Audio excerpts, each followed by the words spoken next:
this next comedian coming to the stage. She's an actress, she's a comedian, she's funny. That's the triple threat. Give it up for Austin Highsmith, everybody. Make some noise for her.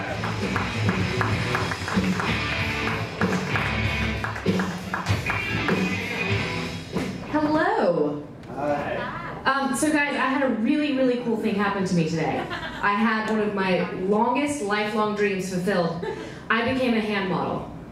This is true. I was like really excited about this. I had a friend call me yesterday and she's like, do you want to do this? And I'm like, absolutely. But I was very tired when she called me. So I woke up this morning and I looked at my schedule. I was like, what is happening today? This is going to be a great day. And my calendar said, the first thing you have up today is a hand job at noon. And I was like, oh my God, I became a sex worker overnight. I didn't even know. It's so awkward. So we live in Los Angeles, guys, and we're weird here. People are weird in Los Angeles. We eat weird things. We name our children weird things. I met this woman recently, and she's like, hi, this is my daughter. I was like, oh my gosh, she's so cute. What's her name? And she said, her name's Sparkle. And I was like, Sparkle, huh? Where'd you come up with that?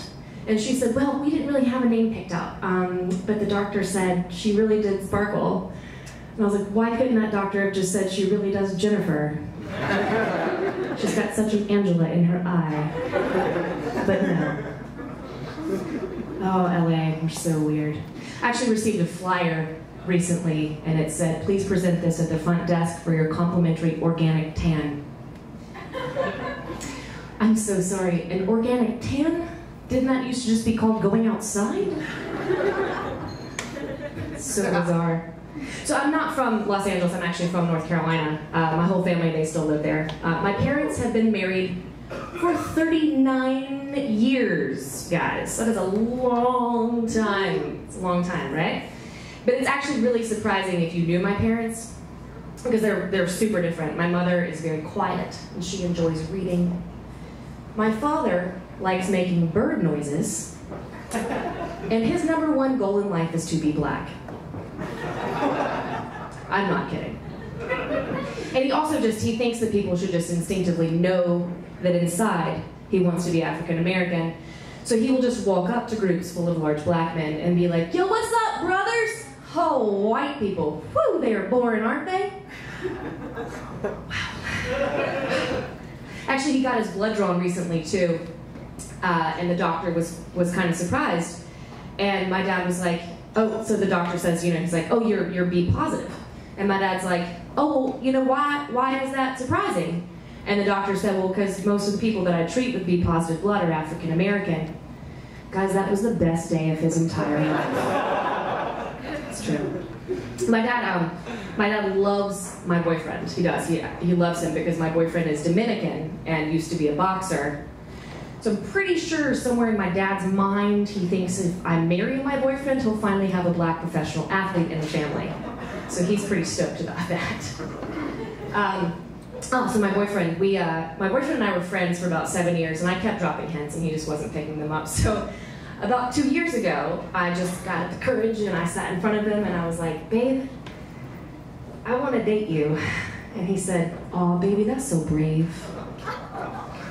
I'm still not totally clear that we're together.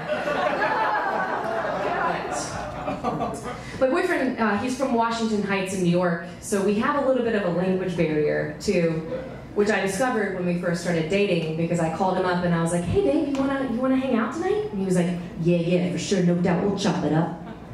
And I was like, I'm sorry, we're gonna what now? I had no idea what we were doing. I literally had to call my dad to translate.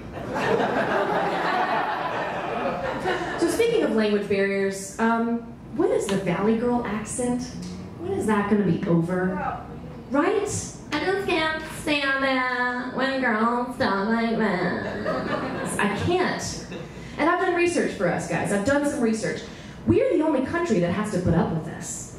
It's true. Like, you're not gonna go to Russia and find this. You're not gonna go to Mexico and find a little Mexican teenage girl saying, like a yo quiero más queso, por favor.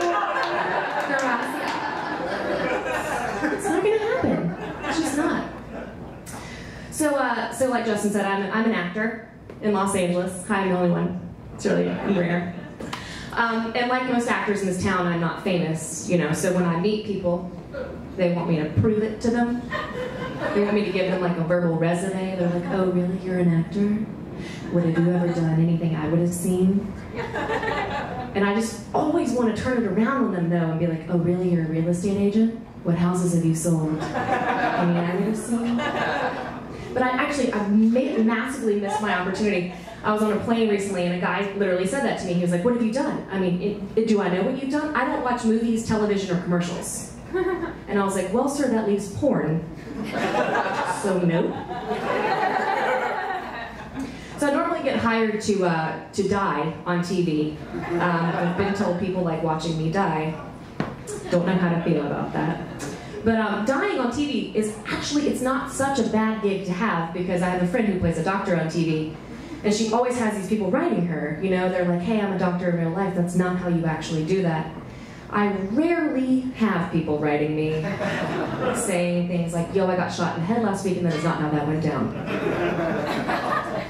So as you guys know, like when we're in plays as actors, we have understudies, right? People know that. So I wanted to share something about my recent understudy with you guys.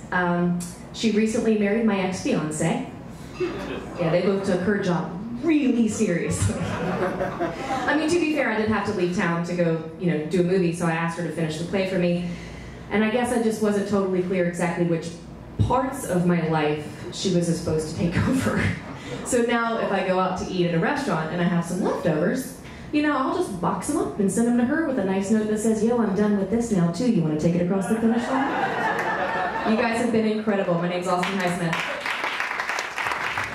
One more time for Austin Highsmith, everybody. Austin Highsmith.